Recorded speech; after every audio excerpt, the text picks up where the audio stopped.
we are at Blade Show 2018 with Richard Rogers. And Richard, where are you from? I'm from Magdalena, New Mexico. It's a small town in central New Mexico. I live on a ranch. Now, you have a ranch also. You're a rancher, right? Right. How many head of cattle do you run? We're running about 100 head now. It's a pretty small ranch for our area. Now, do you do the immunizations and branding and all that stuff too? Right. Everything, all the regular work. My son's managing most of the day-to-day operations of the ranch right now, and I'm focusing more on knives.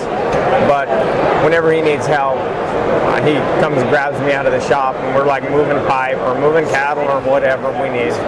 Now, how much time a week do you spend ranching, and how much time a week do you spend making knives, would you estimate?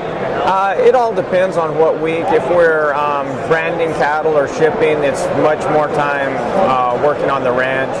But I probably spend like 60 hours a week making knives, and then probably 10 or 15 doing ranch stuff.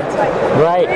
Now, there is a group that follows you called the Rangers, and I know that you didn't start this group, but tell me about the Rangers and what this community is and who started it.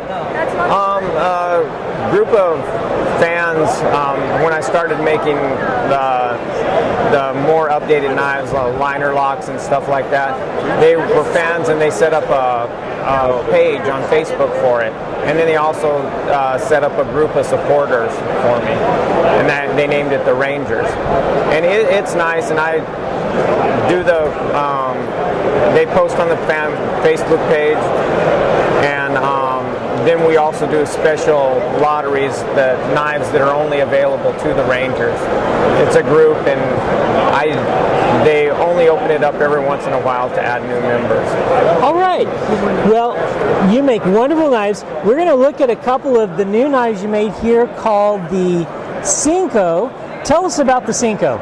Okay, I make a knife that's a vector, which is, it's a similar shape, but it's a slightly larger knife.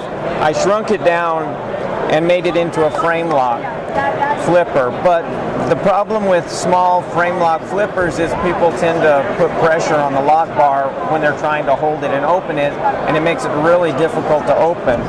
So what I did is put inlays on the side to protect the lock bar to keep people from, so it'd make it easier for them to open. I'm going to look at one of these beautiful knives, and so would you call this a liner lock, or what would you call that? It's a frame lock with an inlay. Frame lock with an inlay, okay. That is great. And if someone wanted to get a CINCO or another one of your knives, how would they go about doing that? We don't take orders. What we usually do is we have a mailing list that we send out when people are when we have a knife available, or we put up stuff for lottos on the Facebook page. All right. Well, thank you so much for your time, Richard. Okay. Thank you.